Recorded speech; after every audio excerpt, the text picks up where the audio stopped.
네, 다시 한번 들여다보겠습니다. 경찰청 특별수사본부가 오늘 오후 서울경찰청, 또 용산경찰서, 용산구청을 포함해서 8곳에 대해서 압수수색에 나섰습니다. 이태원 참사 관련 자세한 사고 원인을 규명하기 위해서인데요. 부실 대응 논란에 대한 사실상 문책성 인사도 함께 실시됐습니다. 사회일부 황보혜경 기자 나와 있습니다. 어서 오십시오. 네, 안녕하십시오. 사실 특수본, 경찰이 스스로 감찰에 나선다는 부분에 대한 물론 비판의 시선도 있습니다만 아무튼 뼈를 깎는 각오로 진실을 밝히겠다고 했으니까 한번 들여다보죠. 자, 압수수색 관련 내용부터 종합해 주시죠. 네, 이태원 참사 사고 규명을 위해 꾸려진 경찰청 특별수사본부가 네. 서울경찰청과 용산경찰서 등에 대한 압수수색에 나섰습니다. 경찰청은 오늘 오후 2시부터 서울청과 용산서를 비롯해 용산구청과 용산소방서, 이태원역 등 모두 8곳을 압수수색하고 있습니다.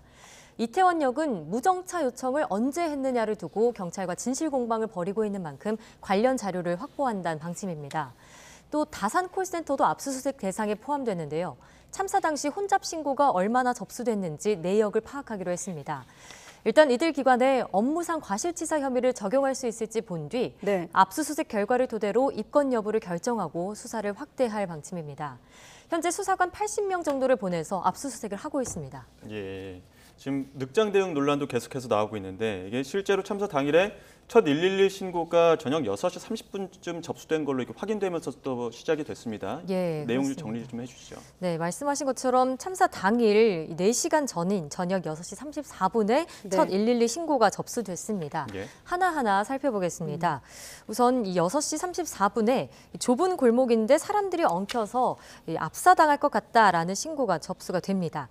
그러니까 이제 첫 사고부터 압사가 라는 단어가 나오는 거고요. 자, 이후 8시 반 이 사람들이 많이 몰려서 쓰러지고 통제가 되지 않고 있다라는 신고도 함께 접수가 됐습니다. 네. 8시 53분쯤에는 사람이 너무 많아서 또 압사당하고 있다는 얘기가 들어왔고요. 또 이 사고 직전까지 10시 11분까지도 압사될 것 같다라는 단어가 나오는 등 모두 9번에 걸쳐서 관련 신고가 접수됐습니다. 그만큼 상황의 심각성을 인식하는 시민들이 많았다는 거로 볼 수 있습니다. 네, 지금 황보혜경 기자가 언급한 대로 사실 저희는 이번 참사 이후 이 단어를 굉장히 신중하게 접근하고 있습니다만 압사라는 단어가 무려 9차례나 등장한 신고 내역을 소개했습니다. 네. 녹취록에 포함된 실제 신고자가 YTN으로 제보도 했는데 당시 상황 어떻게 증언하고 있습니까? 네, 녹취록이 공개되자 본인이 참사 당일에 112 신고 전화를 했다는 한 시민이 YTN으로 네. 제보했습니다. 참사 당일 오후 1시부터 밤 10시까지 현장에 있었다고 말했는데요. 오후 7시부터 인파가 몰리기 시작했다고 증언했습니다. 제보자는 가장 문제가 번화가인 세계 음식거리라고 말했습니다. 이미 거기가 상상할 수 없을 정도로 사람들로 꽉 찼기 때문에 사실상 이 거리와 대로변을 잇는 골목길이 문제가 됐다는 겁니다. 네. 이 상황이 심상치 않음을 감지하고 CCTV 기둥에 올라가서 사람들을 해밀턴 호텔 컨테이너로 끌어올리기 시작했고요. 이렇게 제보자가 직접 구조한 사람만 10여 명에 달한다고 말했습니다. 네. 또 자신이 경찰에 신고했을 당시 긴급한 상황에서 자꾸 정확한 위치가 어떻게 되느냐고 물어서 답답했다고도 증언했는데요. 목소리를 직접 들어보시죠.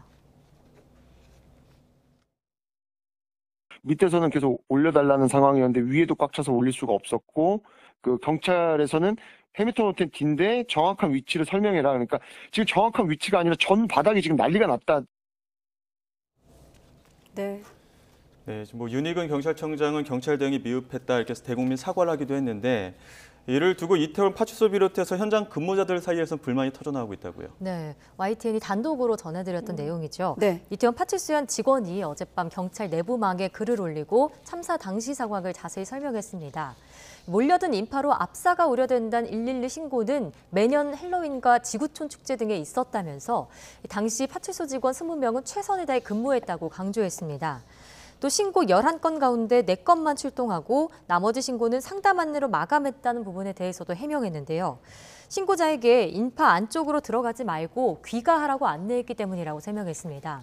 또 당시 교통과 직원들도 현장 곳곳을 통제하고 있었고 파출소 직원들은 다른 신고를 출동하는 중간중간 시민들에게 해산하라고 요청했다고 말했습니다. 네. 하지만 해산한 인원보다 몰려드는 인원이 몇 배로 많았고 안전사고 우려 신고뿐 아니라 다른 신고도 처리해야 됐기 때문에 20명으로는 역부족이었다고 강조했습니다. 네, 전체 경찰의 어떤 늑장 대응과는 별개로 이번 참사 이후 나오는 여러 가지 갈래의 목소리를 좀 따로 떼어서 볼 필요가 있고 아까 영상 속에서 또 경찰관이 다급한 목소리로 구조에 나섰던 모습을 좀 포함해서 볼 필요가 있는데 네. 일단은 헬로윈 축제를 대비해서 기동력 지원 요청을 했지만 지원받지 못했다 이런 얘기도 있더라고요. 네, 그렇습니다.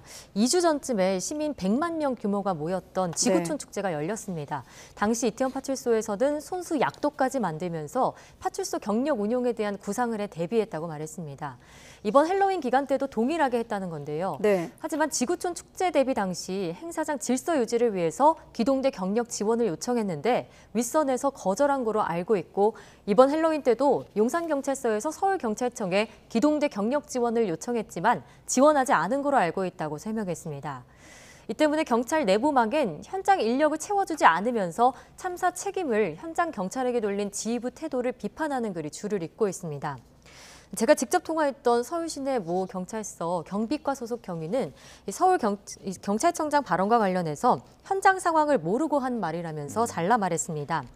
용산 대통령실 이전으로 용산서에 경찰 인력이 많이 포진이 돼 있지만 이 인력은 뺄 수 없는 인력이라면서 게다가 당일은 토요일이라 곳곳에 열린 대규모 집회를 관리하느라 바빴고 용산서 직원들이 집회를 마치고 부대에 돌아가니까 이미 밤 9시, 10시가 됐다는 전언입니다. 예, 경찰은 현재 500명 규모의 특별수사본부 그리고 별도로 감찰팀까지 구성해서 지금 수사에 나서고 있는데 어떤 부분 좀 중점적으로 들여다볼 것 같습니까? 네, 참사 원인과 책임 소재를 수사하고 있는 경찰은 지휘부를 서울경찰청에서 경찰청 국가수사본부로 교체했습니다. 501명 규모인데요. 475명 규모였던 서울경찰청 수사본부와 비교해서 소폭 늘어난 겁니다. 경찰은 독립적으로 수사하고 수사 결과만 보고하는 새로운 지휘부를 꾸린 거라고 설명했습니다. 또 생존자를 포함해 당시 관련자들을 상대로 조사를 이어가고 있는데 특히 이태원 참사 현장에서 군중을 밀쳤다는 의혹을 받는 그 토끼 머리띠를 한 남성을 참고인 신분으로 조사한 거로 확인됐습니다. 이 남성은 자신의 이동 경로까지 상세히 밝히면서 자신 현장에 없었다며 혐의를 강하게 부인한 거로 알려졌습니다. 이와 별도로 경찰청 감사관실은 15명 규모 특별감찰팀도 꾸린 상태입니다. 네. 참사 당일 현장 대응이 적절했는지 명확히 할 방침인데요. 다만 이번 감찰이 이태원 파출소와 현장 경찰의 책임을 전가하는 거란 지적은 사실과 다르다고 말했습니다. 오히려 상황을 보고받은 지휘관의 판단이 적정했는지 모든 부분에 대해 사실 확인에 나설 방침입니다.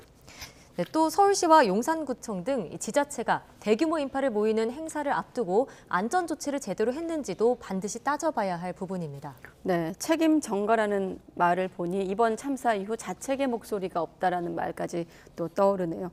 자, 추가 취재로 확인할 부분이 여럿 있습니다. 사회일보 황보혜경 기자였습니다. 수고했습니다.